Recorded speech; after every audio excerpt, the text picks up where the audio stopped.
guess we'll kick it off. Yeah! Yeah!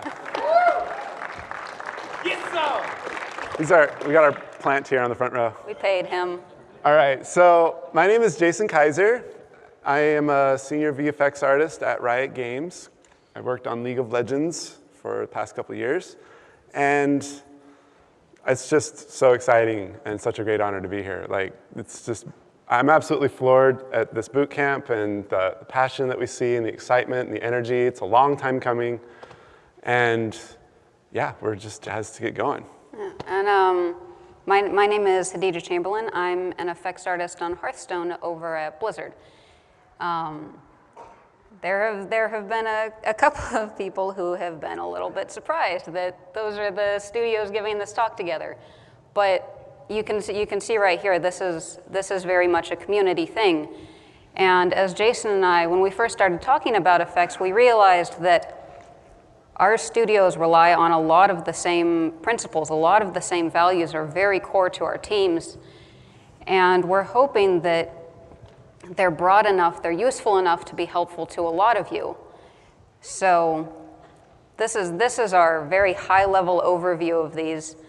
And we really want this to be the start of a conversation, not the entire conversation. So if over the course of the presentation you have questions, you have things that you wish we'd talked about that we didn't, you have things that you think should be in there, like write it down, let us know. We're gonna be on the forums, we're gonna be available for Q&A, and we're gonna be around the conference all week. And we would love to keep talking with all of you as time goes on after this.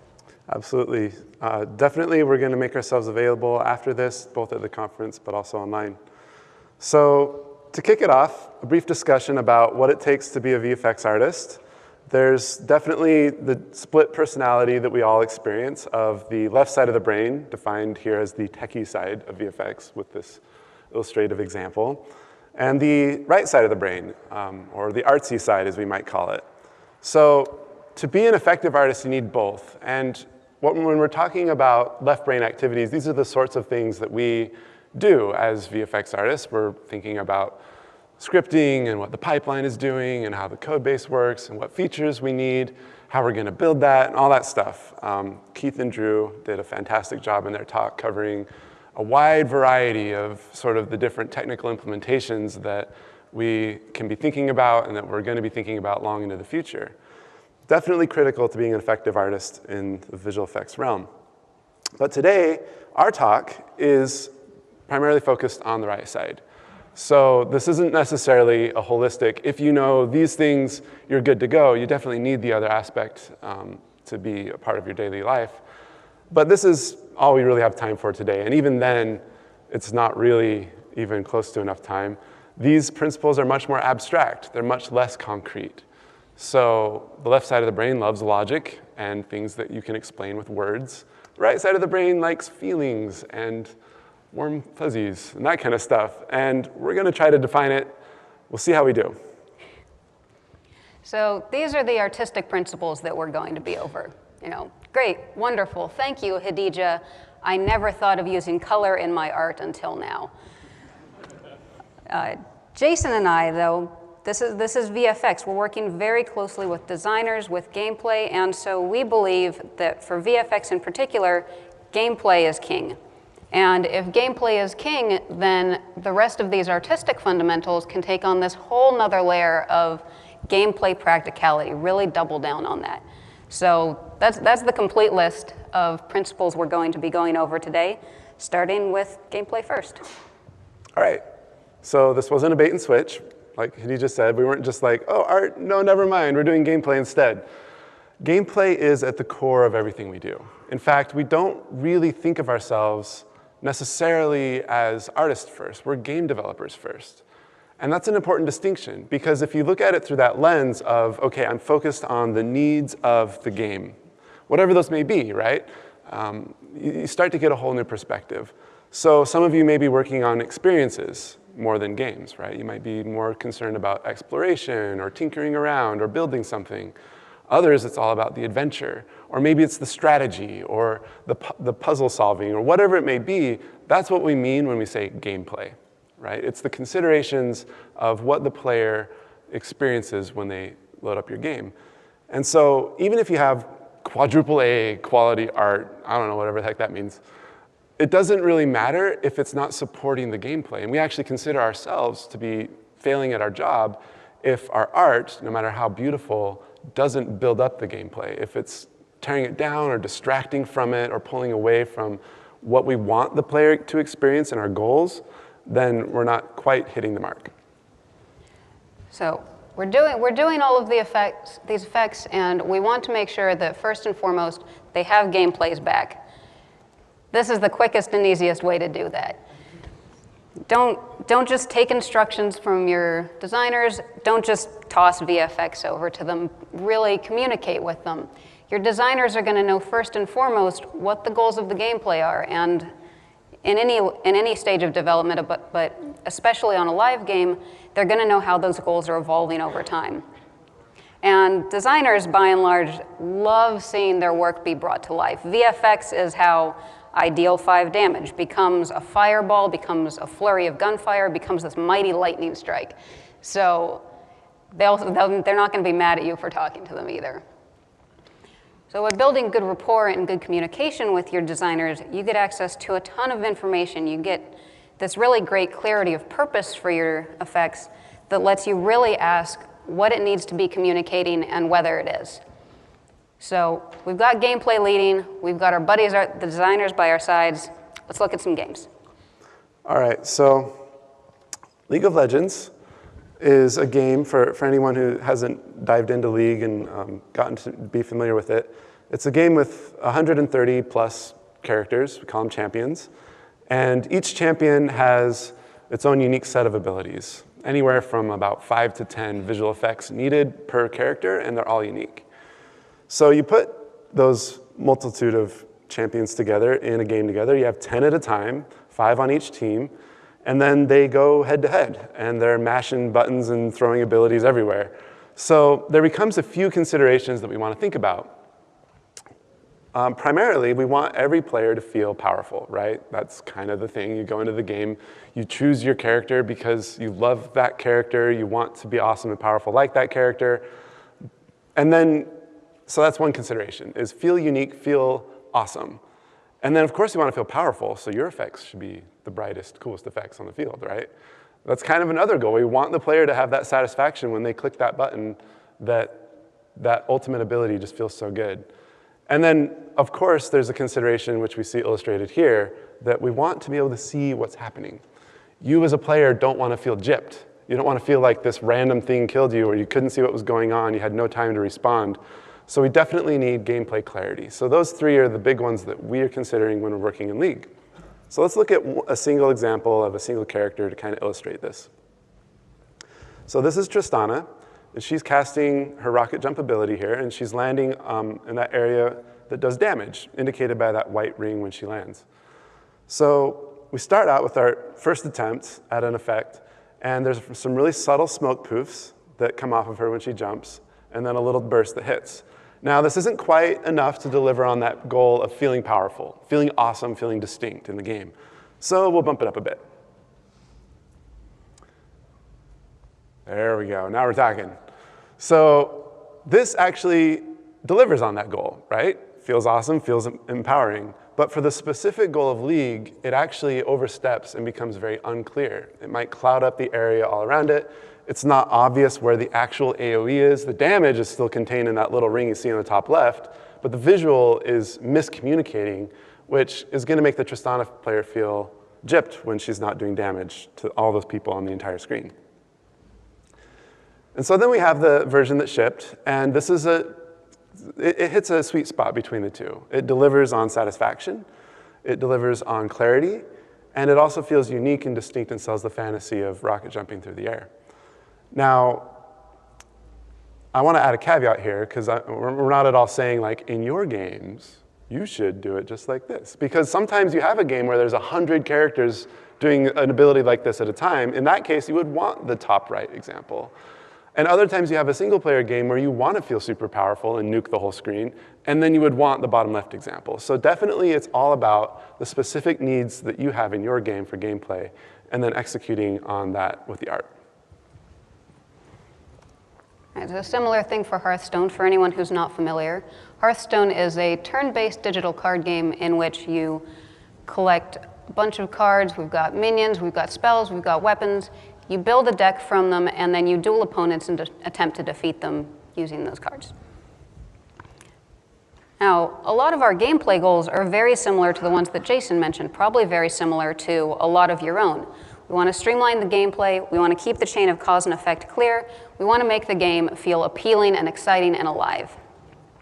But because we're a turn-based game, and because we're a game about collectibles, we have a few extras in addition. On the turn-based side, we really like to create kind of this sense of ceremony to things when we can. Especially with random effects, you can get kind of a nice sense of suspense that creates this moment-to-moment emotional engagement that can be tricky to find in turn-based games otherwise, because you don't have that like quick adrenaline rush from perfectly timed dodge or strike. And on the collectible side, we really like to use VFX to create value, make these cards feel really special and unique, like there's something worth collecting, something that you want to have in your collection and play with. All throughout the game, there's this desire to really celebrate the player's accomplishments, regardless of what they may be, and keep things fun for the opponent who's on the wrong end of it. And that does not look like this. Womp womp. So let's make the player feel awesome. The Twisting Nether is an unavoidable board clear. It's going to destroy all of your minions, and in lore, it's a place of chaos. It's the edge of the void. So let's try and give the player their due credit for having dropped that on the board. Now this is an okay start. It's got kind of a twisting feel to it, and your minions are dead. But that's kind of it. On the gameplay side, this actually still falls short, even though everything's dead. We got that part. But it feels dodgeable, and it's not. These per minion effects feel like you should be able to avoid them, and if we're using something like that, the player's always going to feel a little bit like they were just kind of unlucky. And on the fantasy side, I think we can do a little better. I think we can step it up. Yeah. All right. That right there is the overdraw that Twisting Nether has always deserved. Now, this is very clearly an AoE now. It's covering the entire board. It's covering the entire screen. You feel really cool, but you're not entirely sure why. It's probably just because total visual overload. In doing something quite this crazy, we actually start to lose the story of why these minions are actually dying. There's no more of this kind of twisting vortex feel to justify that. It's just kind of a mess. So we need to tone it back down a little bit. This is our shipped version. It was done by our artist, John Zwicker. And it hits all of our goals beautifully. It's still very much an AoE. It doesn't feel avoidable like the first version.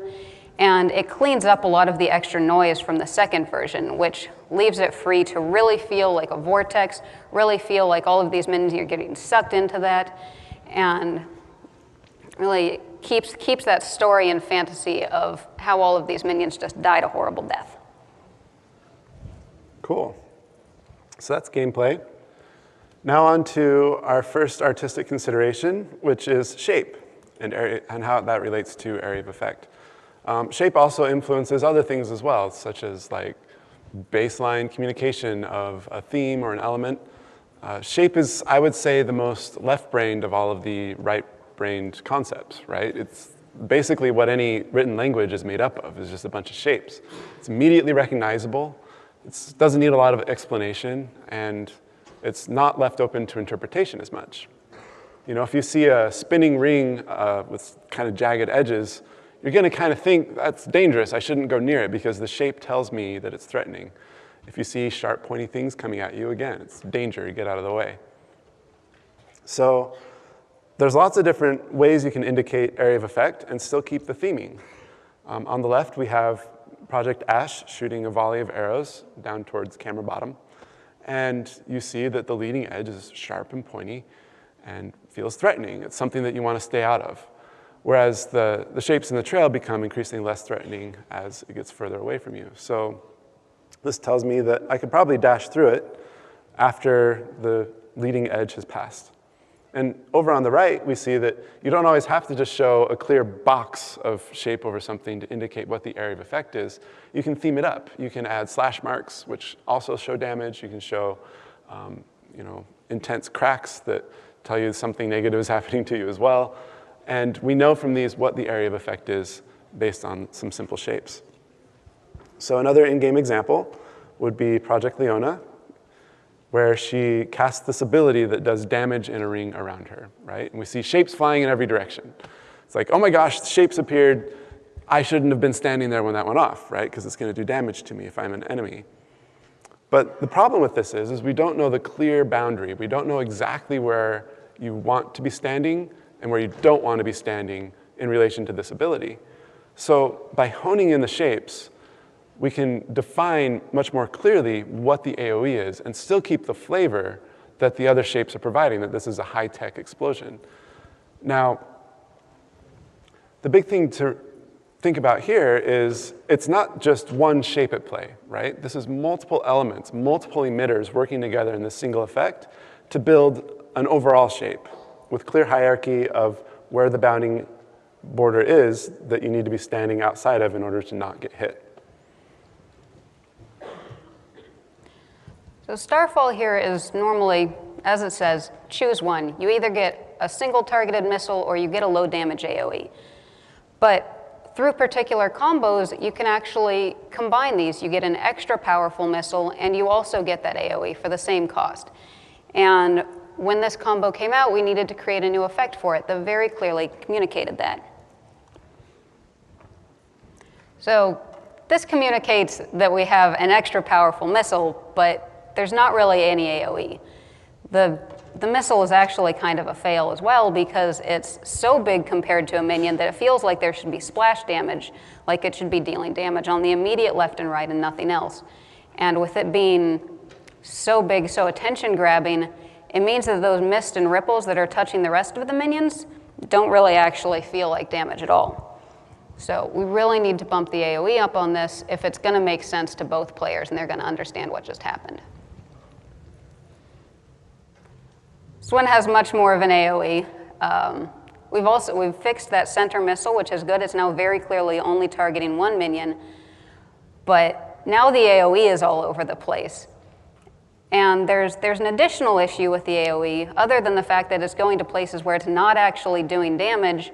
There's also all these different sizes of missiles. Some of them don't feel like damage at all, and it starts to feel more like randomized damage across a couple of things rather than an actual full board AoE.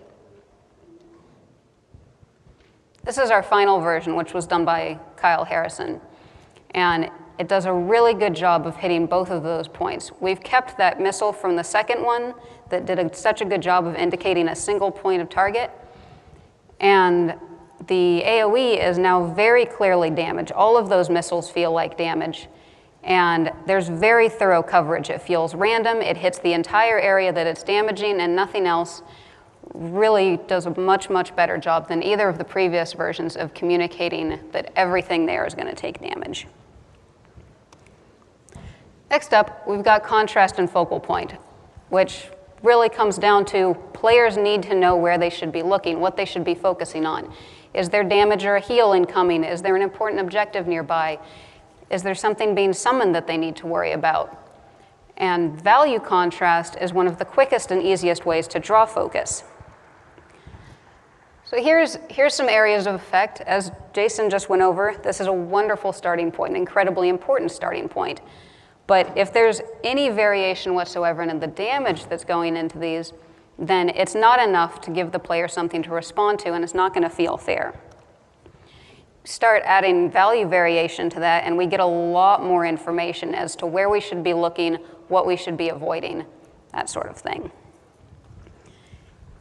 And you can use this in the very straightforward sense just to highlight this one gameplay focal point that people should be worrying about. But you can also use it to create a hierarchy within the entire effect. These two do a great job of using contrast to highlight the damage that you should be avoiding, but also, in addition to that, the source of the damage so that you can go back and beat up on them later. And even you can establish a hierarchy within a single character's set of abilities. So here we have one character from League with all of her different abilities firing off. And we can tell which ones are more important by how bright they are. Now, if all of her abilities were all shiny and all bright all the time, it would be hard to know when she was doing more damage or when she was doing something that you especially needed to avoid. And then also there's hierarchy across multiple characters. Oh my gosh. I look at some of these screenshots and yeah, we did not do our job as well as we should have. You got to consider, where are you supposed to look in the screen? When you have all these characters all firing off abilities all at once, and the values are all pumped up, all high contrast, it becomes very challenging to understand what's important, what's most important, and what you should just ignore altogether. I know how tempting it is as a VFX artist to just crank it to 11 all the time, but when it comes to value and contrast, you need to exercise a lot of control.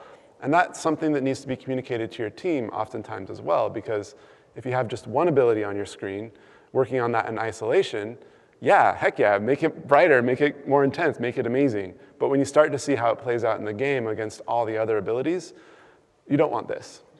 And we're actually doing a lot of work these days to reverse some of this from the past, because we've gone a little too far down the road, and now we're stepping back and learning from our mistakes and improving our value balancing these days. So here's one ability that is an example from that, actually a couple of abilities, sorry, that demonstrate high importance, high priority in a team fight, in a fight where all these effects are going off. Both of these missiles root you to the ground for what feels like a very obscenely long amount of time, long enough for the enemy to follow up and absolutely destroy you, where you can't react to it and do anything. So basically, it's really important to know that this is coming your way. It's really important to see it.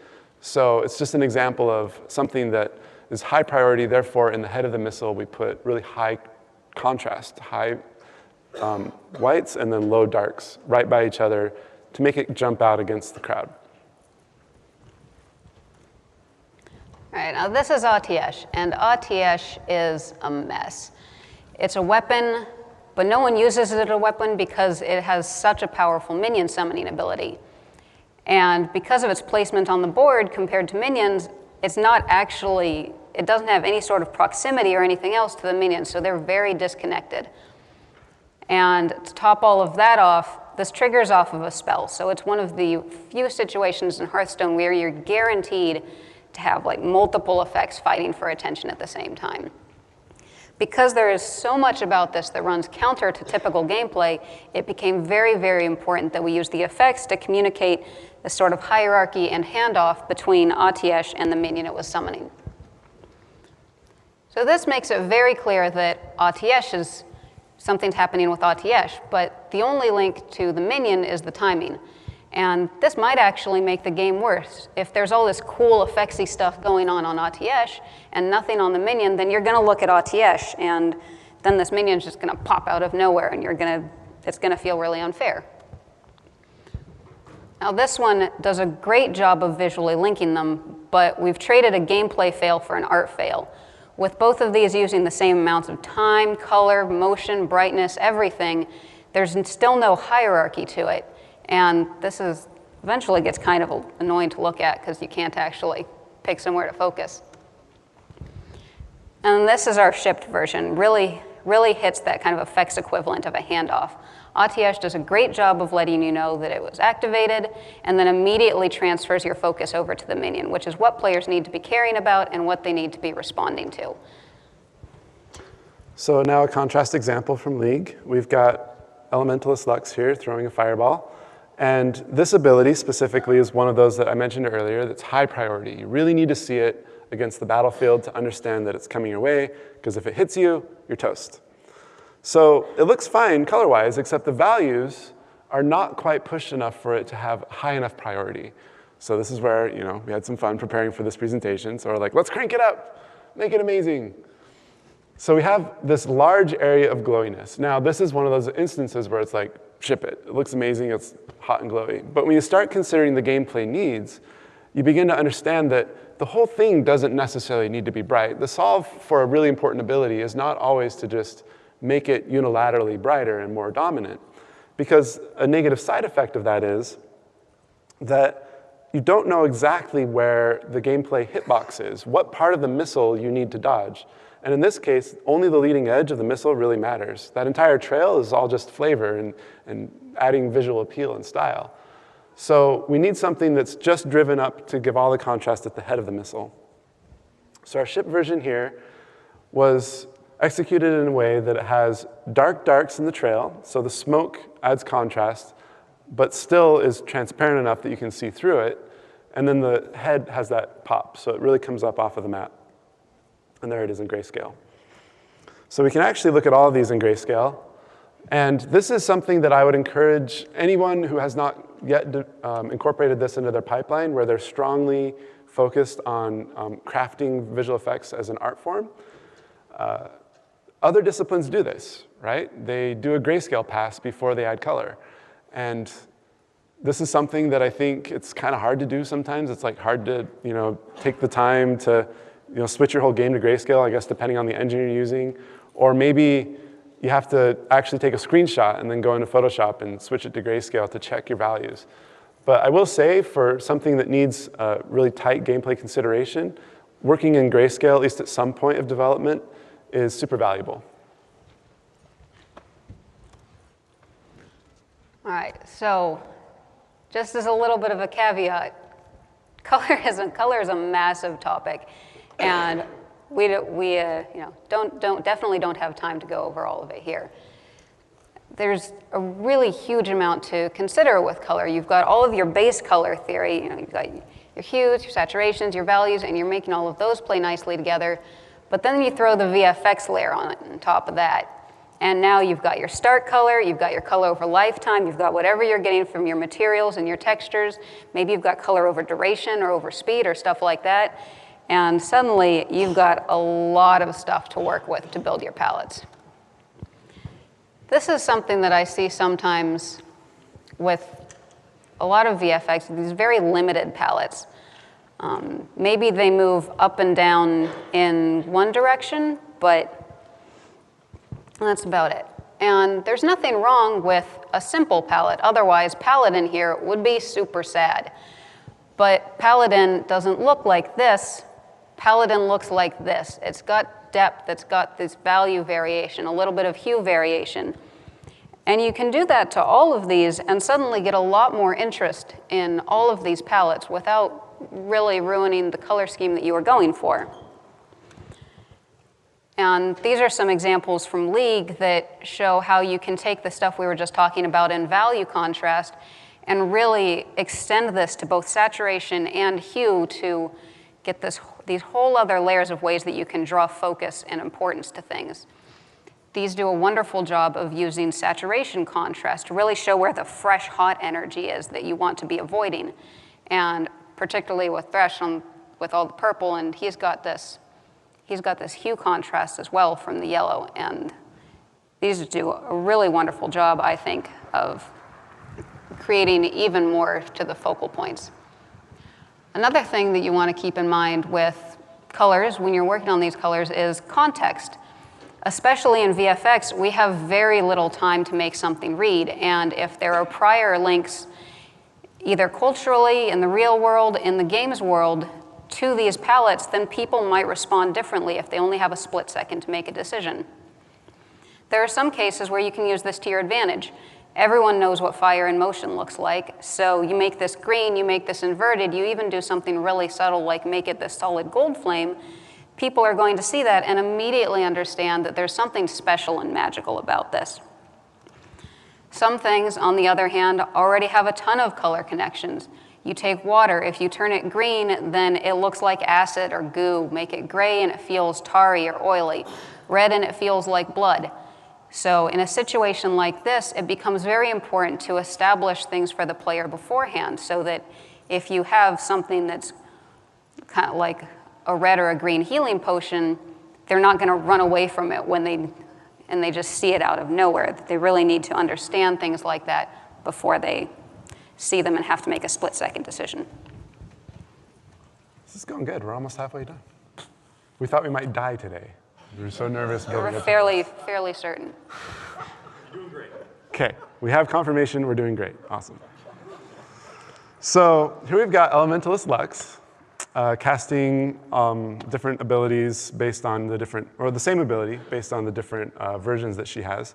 And this kind of starts to get into the question of what does color mean? Like, what does yellow mean, for example? Well, it depends on what you couple it with, right? If you put touches of pink with it, like over on the left, it feels more lighthearted or even holy, perhaps. Whereas if you put it at the core of like a really saturated red, it becomes very intense and threatening. So from this, we can very quickly start to understand that, oh, if I mix colors together in unique ways, the effect takes on a whole different meaning or a whole different personality. And to illustrate this further, here's some of the icons from that same skin broken down to just one hue each, just one color each. And from here, we have some identity established, but there's some overlap. For instance, on light and air, they really kind of have a very similar identity, even though the hues are different, because the values are blown out on both of them, right, to make them feel more light and airy, I guess. So differentiating the hues wasn't enough because the values are so similar.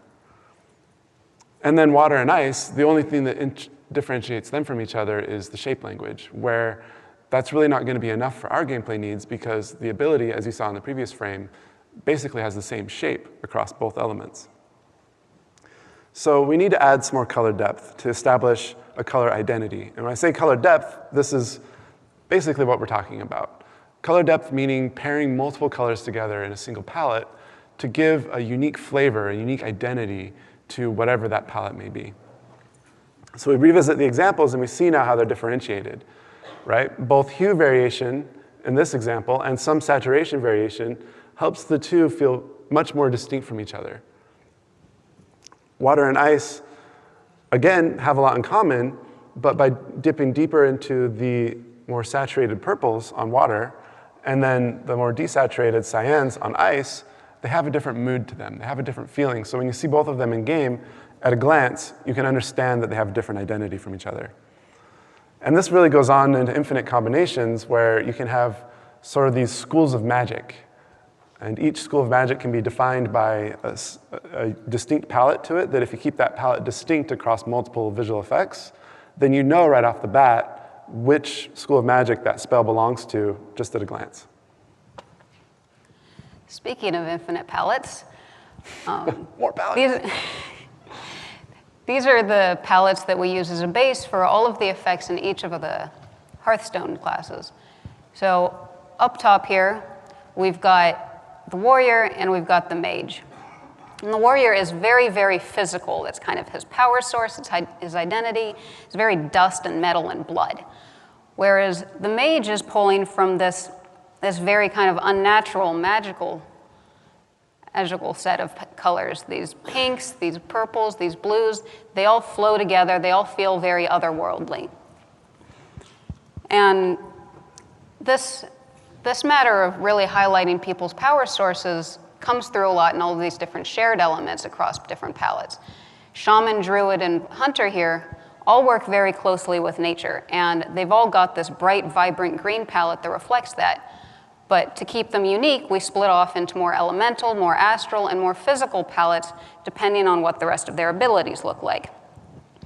Similarly, for Paladin and Priest, they both use this kind of gold holy light for their healing, but while Paladin continues with that, Priest branches off into this more shadowy, bruisey purple magic, much more similar to what the Warlock uses, keeps them feeling very unique as well. And Rogue, being Rogue, is a jerk and doesn't want to share it with anybody. So that's a little bit, really a little bit of what you can do with building palettes to create schools of magic, create distinct identities to your different characters. But there's so much more that you can do with this. We're really just scratching the surface. You can involve team colors into this, which Overwatch does a fantastic job of. You can use this to create different factions, to have recurring story elements, to really set a mood for a certain area, or you can save yourself a ton of trouble and just go with the single best palette ever and call it a day. Sparkles make everything better. All right, so we're going to move through an example of a specific school of magic in League of Legends, and in order to leave enough time for timing. We're going to see how many timing puns we can fit into the talk. We're going to go a little quick through this, but I hope to follow up further on this with more conversation after the talk. So Yorick is a character in our game who uses this school of magic called the Black Mist. And the Black Mist is defined as this spooky undeath that comes out and summons ghouls, like it does here. And Yorick's cape is an example of how the Black Mist should look. It's got mottled greens and blues, really dark, and then his skin tones and also the tones on the characters is really blown out cyan. But in this example, we're using green as the magic. Now, green is great, just like solid saturated green is great. In other IPs, I mean, it's used for the fel magic in World of Warcraft, but in this instance, it's not matching up with the defined school of magic that we have for League of Legends. So we add more hue variation, and we have every color, right? Well, the funny thing is here, it's surprising how it's actually still kind of okay, right? Because the values are doing all the heavy lifting here. The values are the same as the first example, and they're still balanced, and they're hiding these really, really saturated hues underneath them. And this is something to watch out for, because there's always this kind of dissonance of like, it doesn't quite feel spooky, but I can't put my finger on it. A lot of times that might be because the values are working, but the colors aren't harmonizing together. In fact, here, the yellow vibrates against the cyan, which vibrates against the red, which vibrates against the green. There's just too many contrasting colors all at once, all together, and so it doesn't quite work out. Now, in this example, it's the classic balanced example, but we see that what drives this is that the cyan is the hot point, that's desaturated, and the shadows are much more saturated blues and greens. So this way we have color variety, but the blues and greens become a much more secondary color because they're buried underneath the values. Whereas the cyan pops out really bright because it's got a really high value. And here they are in still frame for you to reference. Now, Cruel is one of those cards that is really important to us to make him feel very, very special, very unique, make it feel really awesome when you play him. And because he's got a battle cry that's going to fire off immediately after that, we also want to segue this really cleanly back into the gameplay and make sure that you see when all of those demons are being summoned. Now, if we want to make this feel like it's definitely Cruel's, then on the color side, we've got a lot of options. He's a demon, so we've got those shadowy purples and greens. He's a member of the Cabal, which uses these kind of crackling reds and pinks. And the Cabal is a form of corrupted arcane magic, so if we really want to, then we can also dip into those traditional mage colors as well. Now, the most unique thing about him is definitely his Cabal all connections, because we've already got tons of demons, tons of arcane, so we should try doubling down on that.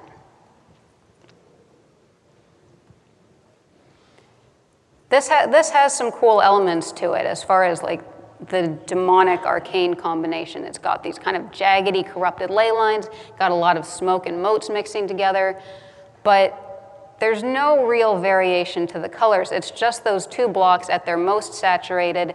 There's not a whole lot of value or hierarchy to this, and that starts to flatten out the board, starts to make the board kind of hard to look at, which is really bad because we need people looking at the board in order to see all of these demons being summoned.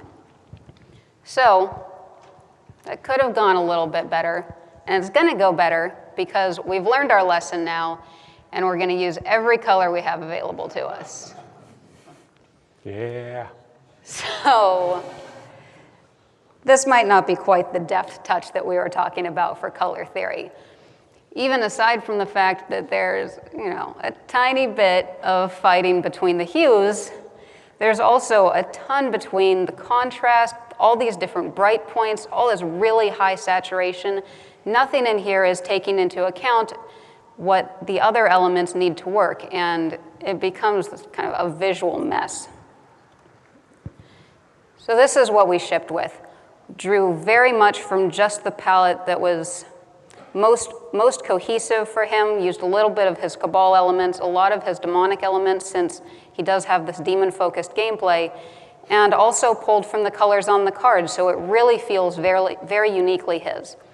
So we've got a much better balance of saturation, of contrast, the colors all flow together much better, And it leaves the ending open for you to still feel powerful, mighty, and see all of those demons when they're summoned so that you can really understand what's going on from a gameplay perspective. Nice. So our goal with the talk was to structure it in such a way that we started, like I said, with shape from the left side of the brain, and we're gradually moving you more and more into the right side of the brain. Timing is so abstract. Time itself is abstract if you think about it. But the thing is, with timing, it's something that you feel more than that you can easily explain or express. This is why so many times, as you're working on an effect, you'll have a designer come over to you and they'll be like, can it be more like, and they'll like throw their hands in the air and make ridiculous noises, right? Because you can't really put it to words exactly what they're trying to say. But it's kind of funny because you almost feel it from what they say. You're like, oh, you want it to go zzz? And they're like, yeah, like that, you know, and you're not even communicating with words. It's just gibberish. So we're going to try really hard, without making too many noises with our mouths, how to explain timing. And to do this, we've got 4 of the 12 principles of animation. You might be familiar with the 12 principles of animation. If you're not, I'd encourage you to go look them up. We only have time for 4 today, and they're the 4 that I feel most apply to visual effects. So first we have squash and stretch. Now the red example does not embody this principle. Doesn't mean it's always bad, it just doesn't have squash and stretch. And the blue example does. Now these 2 missiles are traveling at exactly the same speed, and the impact that they make is exactly the same. The difference of squashing the blue one out makes it feel faster than it actually is. The red one, on the other hand, almost feels like a strobe going across. You know, they mentioned frame rate in the talk earlier this morning, and it makes the frame rate feel even lower than it actually is. But by simply stretching out the shape that's moving quickly, it feels faster and it feels like it has a nice high frame rate. Anticipation. This one is so critical to gameplay. So many times you want to warn the player that an effect is about to happen, and it helps so much to have just a nice animation that happens before the explosion goes off. Also, as a secondary bonus that you get, the explosion itself feels more impactful. Again, these 2 explosions are identical, but because the blue one anticipates the buildup and then explodes, the explosion has a nice payoff to it. Slow in and slow out. This one, again, has really strong gameplay implications of satisfaction. If you have a nice burst at the beginning of your timing and then a nice long slow out, it delivers a lot of that flavor, that feeling that the player is craving when they fire an ability. They want it to have a nice fade out, a nice overlap. This is also helpful when you don't have the ability to do anticipation. Say it's a spell or an ability that fires immediately on button press. You can get a lot of the nice satisfaction out of it if it has a nice long lifetime dying out. These 2, again, by the way, have the exact same lifetime, and they hit the same scale points. It's just they're timed differently so that it feels like the blue one lives much longer and has much more satisfaction to it. And then finally, secondary action. This is very similar to slow out as far as delivering this nice flavor that comes off of the primary element. And when I say primary element, I mean that head of that missile there that's traveling. And then the secondary elements would be the ones that are waving around. And we see that instantly it gains some amount of appeal and some nice integration with the fantasy of the game. So there's the 4 principles. And now on to timing graphs. And we all love timing graphs, right? We use these every day. Position on the X, Y, and Z axis over time. All right, so in a discussion about timing, we're going to want to use this graph, right? Oh, except one thing, we also want to consider velocity over time. That's important too. Oh, and an effects artist is also scaling things over time on the X, Y, and Z. We also change color over time, so we got to talk about that for a little bit. And rotational velocity over time, and transparency, and well, you get the idea. The conversation becomes very, very complicated very, very quickly. And I don't know about you guys, but I can only think of one thing at a time. I can't handle this crazy discussion about all these different graphs that we're working with. So let's try simplifying it down to intensity over time. What we mean by intensity over time is basically how much is it commanding your attention at that moment. So say there's like this blinding light in my face that I'm staring at, which doesn't allow me to see any of you. It has high intensity all the time, right?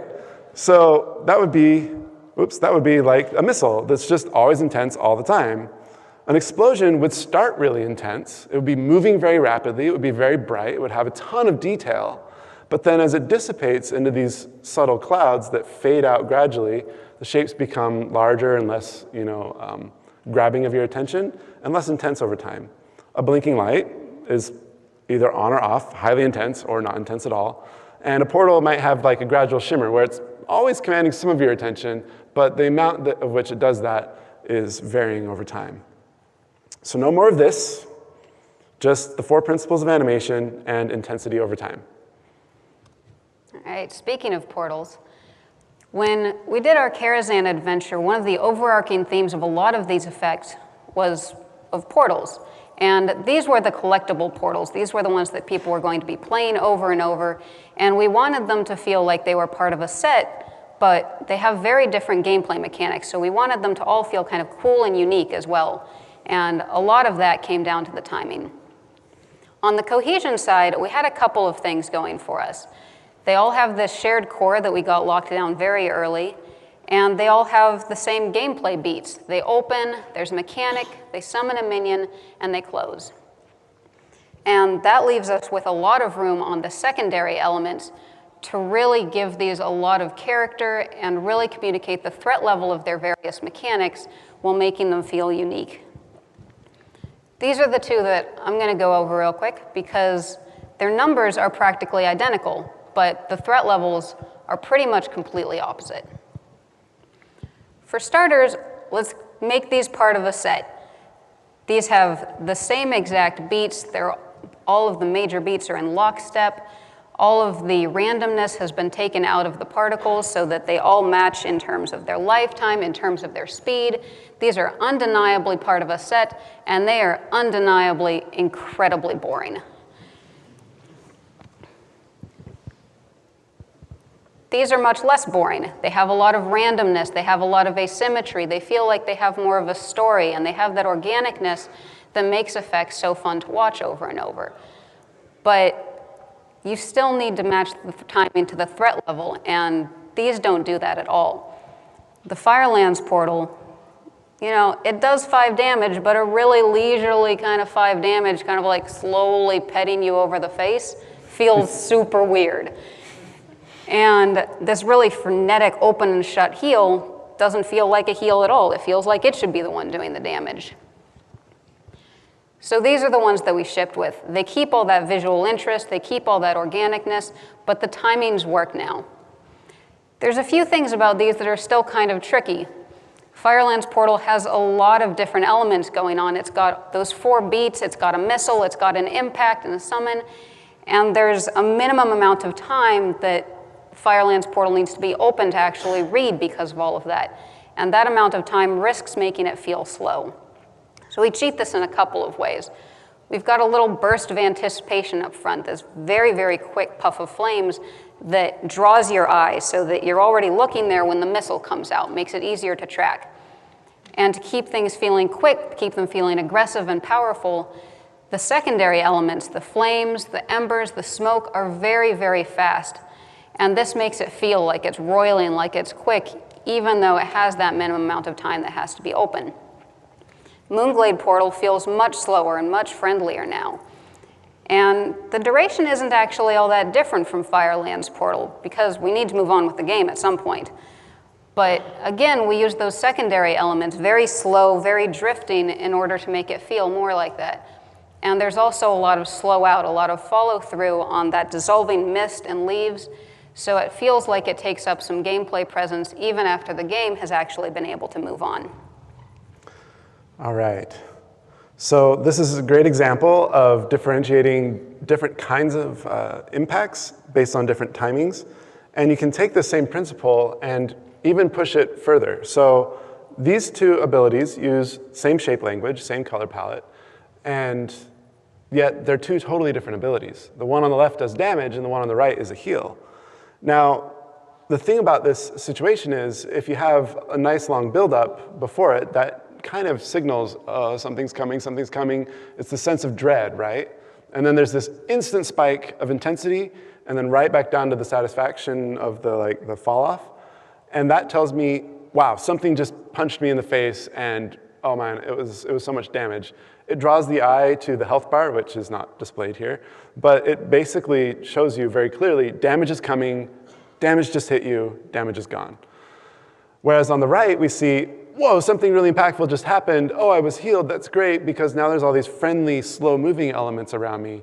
You have the sparkles that are kind of fluttering in and swirling around, and it feels friendly.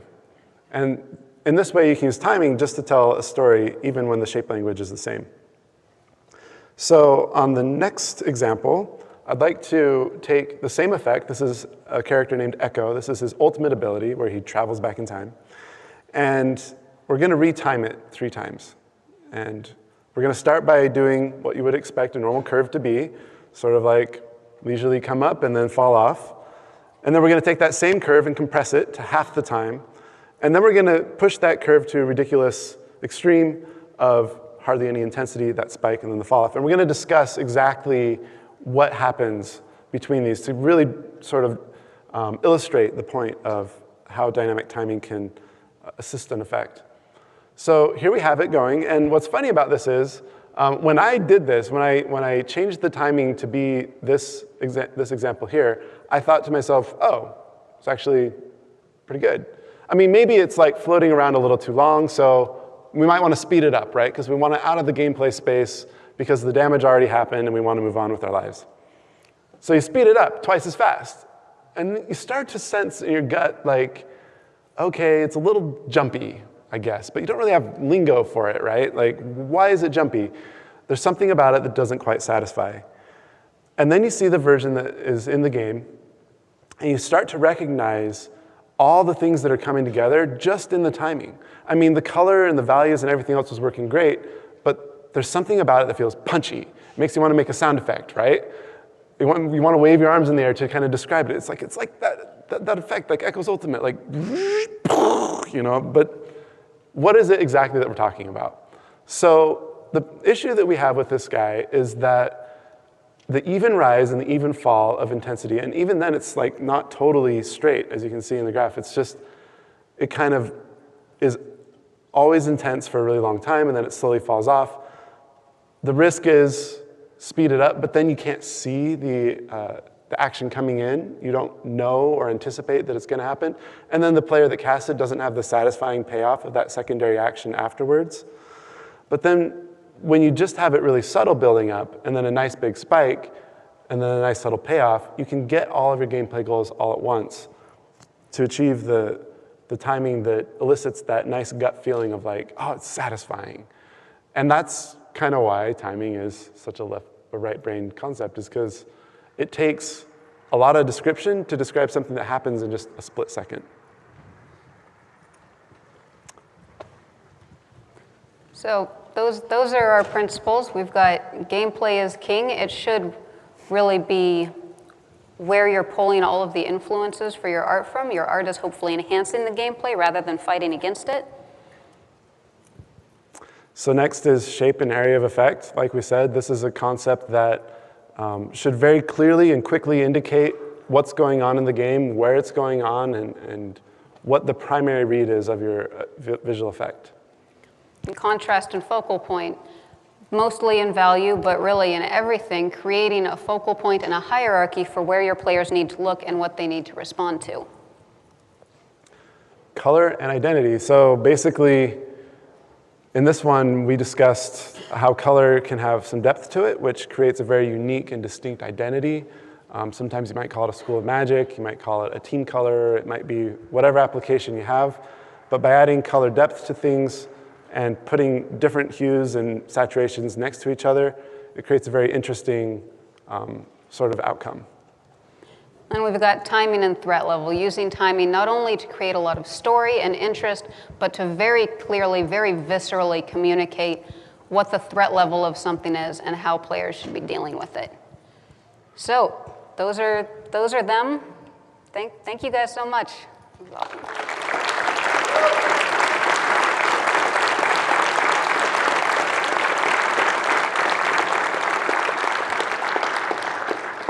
So as we promised in the beginning, this is an ongoing conversation. We feel like We've opened up a lot of topics. Some of them I'm sure many of you have heard before.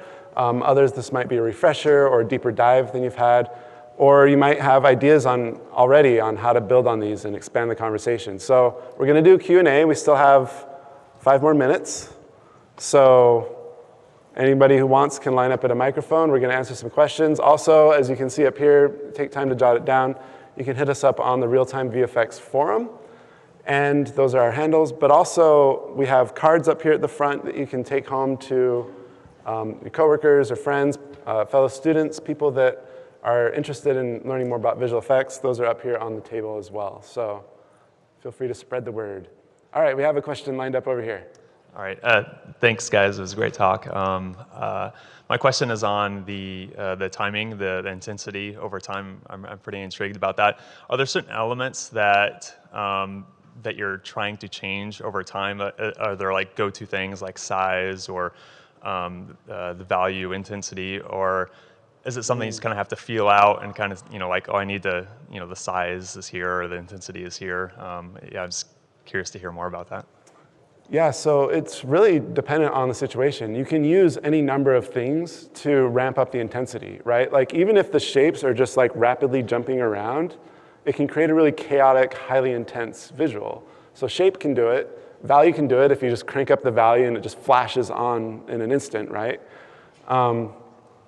Then again, like if it flashes on and then stays on, it actually, the intensity kind of lowers a little bit because the delta, the difference between when it was off and when it was on, isn't like instantly flashing. So the intensity actually kind of takes a dip if it's just bright all the time. So it might actually work against you there.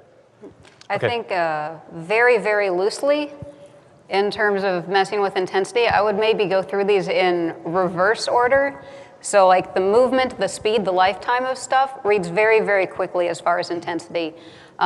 Maybe color comes after that, and then contrast, and then shape tends to be a little bit more of a constant thing throughout. So that's probably one you don't want to mess with too much because it communicates so much about area of effect and stuff like that.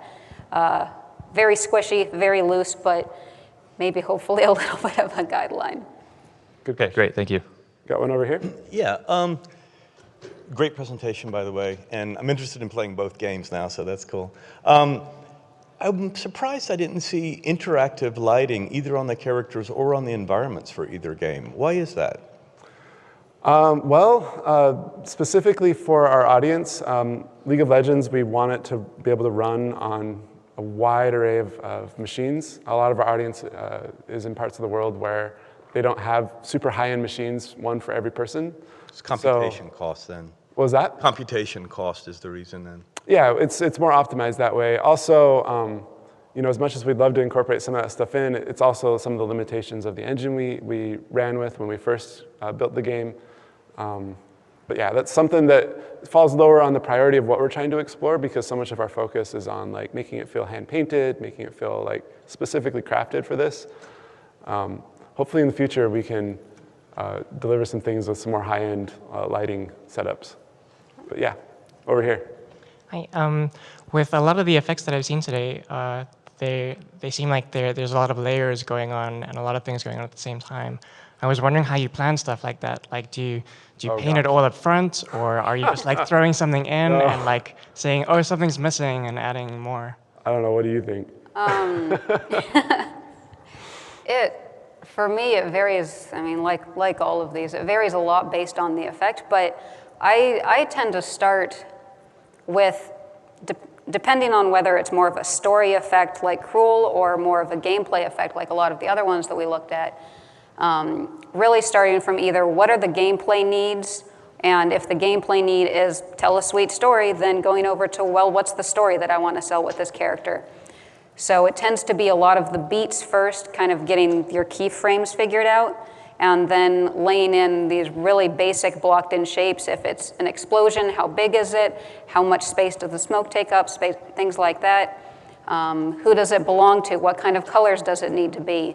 How scary is it? And how much do people need to look at it? So. And I would say the focus of the talk was specifically not on how to do it, but what kind of the goal is in the end, because it's so easy to get lost in the tool. It's so easy to lose track of what your initial vision of the effect was and then the tool kind of ends up governing what you produce. So that's why we wanted to kind of bring this to light, because if you have in the back of your mind what you want in the end, how many groups you use, how exactly you do it, I mean, there's so many different ways. There's no right answer to that question, unfortunately. All you can do is be guided by the principles of what you're aiming for. Thanks. I think we're out of time now. They're telling us to wrap. So please come up afterwards and ask us the questions one-on-one, and follow up on the forums, and we'll see you guys around. Thank you. Thank you, guys.